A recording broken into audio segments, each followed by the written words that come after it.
ফজরের সময় আমার যে উম্মতরা কাজ করে, আল্লাহ তুমি সেই কাজে বরকত দাও।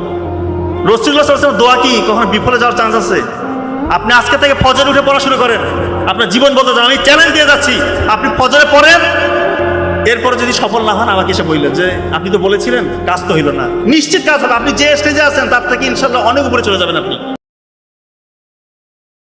এবং ভোরবেলার এই ফজরের এই সকালবেলার যে গুরুত্ব, এইটা নিয়ে চমৎকার একটা বই আছে, আপনারা হয়তো নাম শুনেছেন, দ্য মিরাকেল মর্নিং। অনেক হয়তো নাম শুনে থাকতে পারেন, দ্য মিরাকেল মর্নিং। রাইটার হল এলরোড, তার জীবনের গল্প, উনি তার নিজের জীবনের গল্প এখানে বলেছেন। উনি অল্প সময় অনেক ফেম, টাকা পয়সা কামিয়েছিলেন। এরপরে একটা সড়ক দুর্ঘটনা ওনার জীবনে একটা দুর্বিষহ অবস্থা চলে আসে। কেউ বলে না যে উনি উঠে দাঁড়াতে পারবে, সুস্থ হইতে পারবে, কেউ বলে না। সব জায়গায় দাঁড়িয়ে দাঁড়িয়ে ঘুরছে, কি করলে পরে আমি আগের মতো আমার যে আল্লাহ তাআলা যে বরকতগুলো দিয়েছিল সেটা আমি আবার ফিরে পাবো। এক জায়গায় গেলেন, খুব শুভাকাঙ্ক্ষী, উনি বলতেছেন তুমি ফজরে উঠো, উঠে এই কাজগুলো করো, মানে সকালবেলা উঠতে বলেছেন। তো উনি বলেছেন ওনার নিজের জীবনের গল্প থেকে নেওয়া 6টা কাজ করতে বলেছেন সকালে উঠে। এই 6টা কাজ যদি কেউ করে সে নিশ্চিত সফল। এবং উনি পরে দেখিয়েছেন ওই স্টেজ থেকে ওনার যে হারানো গৌরব উনি ওটা খুঁজে পেয়েছিলেন।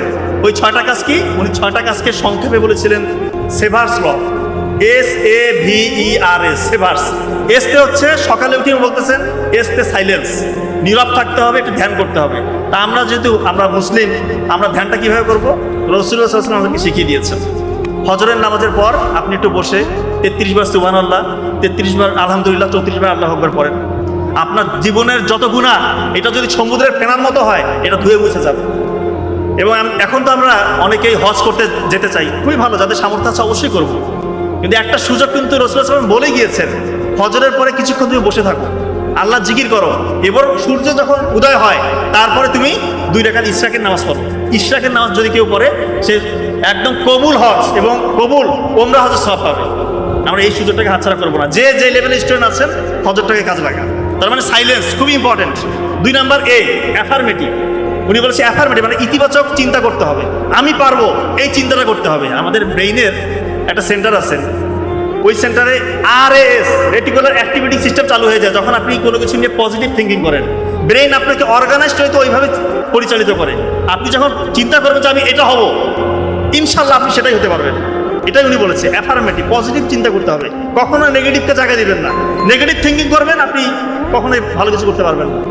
3 নাম্বার ভিজুয়ালাইজেশন। উনি বলছেন আপনি যে স্বপ্ন দেখছেন, ধরেন আপনি হতে চান বিজ্ঞানী বা ডাক্তার, ইঞ্জিনিয়ার, BCS ক্যাডার বা আরো বড় কিছু উদ্ভাবক হতে চান, আপনি এখন থেকে ওইটা স্বপ্ন দেখেন, কল্পনার মধ্যে ওইটা নিয়ে চিন্তা করেন যে আপনি ওই কাজগুলো করতেছেন। আপনি কিন্তু এখন কিছু হন নাই, কিন্তু আপনার স্মৃতিতে ওইগুলো নিয়ে আপনি স্বপ্ন দেখতেছেন, ওই RAS চালু হয়ে যাবে, আপনাকে ইনশাল্লাহ ওই জায়গায় নিয়ে যাবে। চমৎকার সিস্টেম। SAVE, এটা হচ্ছে এক্সারসাইজ করতে হবে, অ্যারোবিক এক্সারসাইজ করবেন। অর্থাৎ যে এক্সারসাইজ করলে পরে আপনার শরীরে একটু ঘাম ছুটে, রক্তটা একটু টকবকে হয়, চলন্ত রক্তে কখনো রোগ জীবাণু বাধা পারতে পারে না।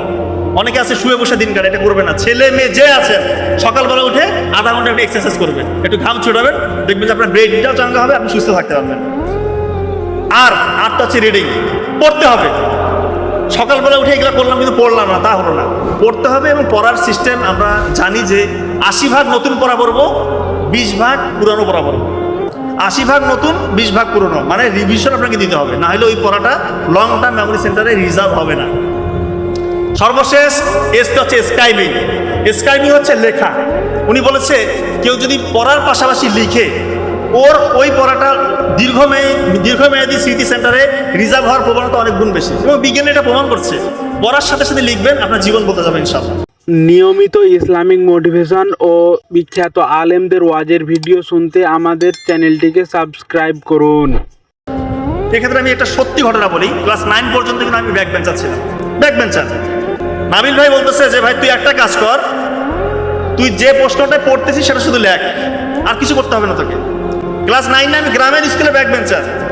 সেই জায়গা থেকে আলহামদুলিল্লাহ শুধু একটা জিনিস আমি ফলো করছি, যে প্রশ্নটা ইম্পর্টেন্ট প্রশ্নটা আছে সেটা আমি পড়ার পাশাপাশি লিখেছি, আর কোনো কিছু করি নাই আলহামদুলিল্লাহ। এরপর তো আপনারা সবাই জানেন ওই সময় গোল্ডেন A+, মেডিকেলের চান্স, BCS একবারে হওয়া, এগুলো আমি দুনিয়াবি সাফল্য মনে করি না এবং আমার আত্মপ্রচারণা করছি না, শুধু একটা মেসেজ দেওয়ার চেষ্টা করছি। আমার মতো ব্যাক বেঞ্চার যদি একটা জিনিস ফলো করে হয়, আপনারা আমার থেকে 1000 করে ভালো।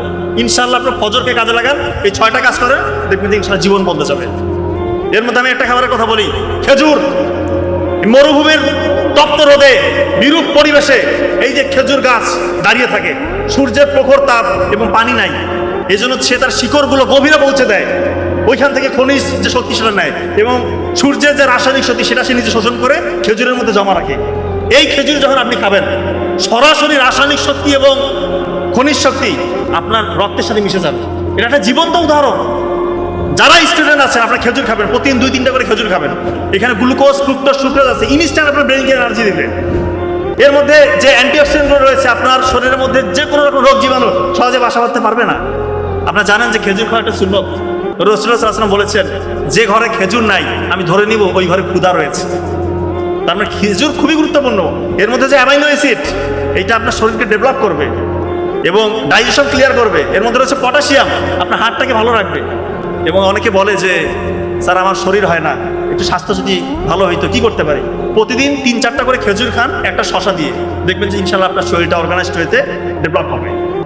খেজুর খাবেন। আর একটা খাবার হচ্ছে আখরোট। আখরোটের আকারটা দেখেন না, দেখতে ব্রেইনের মতো। তো প্রাচীন গ্রিক এবং চায়নাতে ওরা বিশ্বাস করত যে বীজ বা যে ফলের আকৃতি আমাদের শরীরে যে অর্গান অঙ্গের মতো, সেটা ওই অঙ্গে বেশি কাজ করে। এটাকে বলা হয় doctrines of signature. Doctrines of signature.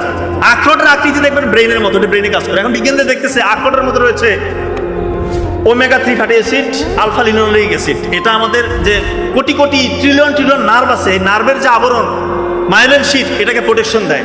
Oxidative stress থেকে আমাদেরকে রক্ষা করে, রক্তনালীগুলোকে পরিশুদ্ধ করে, রক্তনালীর মধ্যে যে আবরণ এটাকে প্রোটেকশন দেয়, ব্রেনের মধ্যে গ্লুকোজ, অক্সিজেন এগুলো সাপ্লাই দেয়। আপনি চিন্তা করেন, টমেটো কাটলে দেখবেন 4টা প্রকোষ্ঠ, হৃৎপিণ্ডে 4টা প্রকোষ্ঠ, এটা হৃৎপিণ্ডে কাজ করে।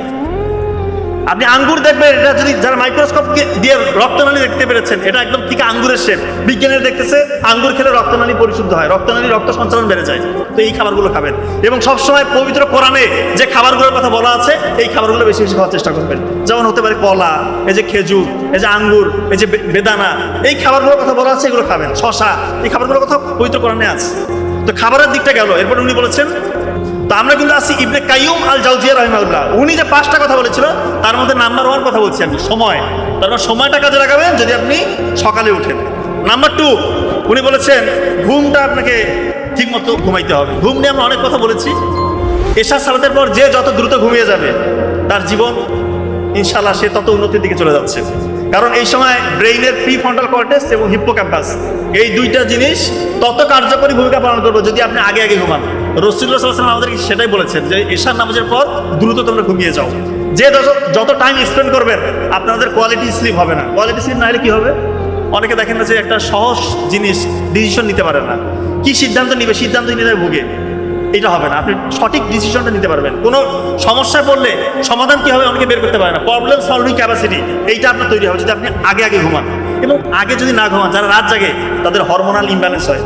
ছেলেদের টেস্টোস্টেরন হরমোন কমে যায়, মেয়েদের ইস্ট্রোজেন প্রজেস্টেরন কমে যায়, চুল পড়ে যায়, চেহারার উজ্জ্বলতা কমে যায়, পরের দিনটা খারাপ যায়, দেখে মাথা ভার হয়ে থাকে, মেজাজ খিটখিটে, অফিসে গেছে, স্কুলে গেছে, মাথা কোনো কাজ করতেছে না, কারণ রাত 1টা-2টা পর্যন্ত জেগে আছেন। এই কাজটা করবেন না।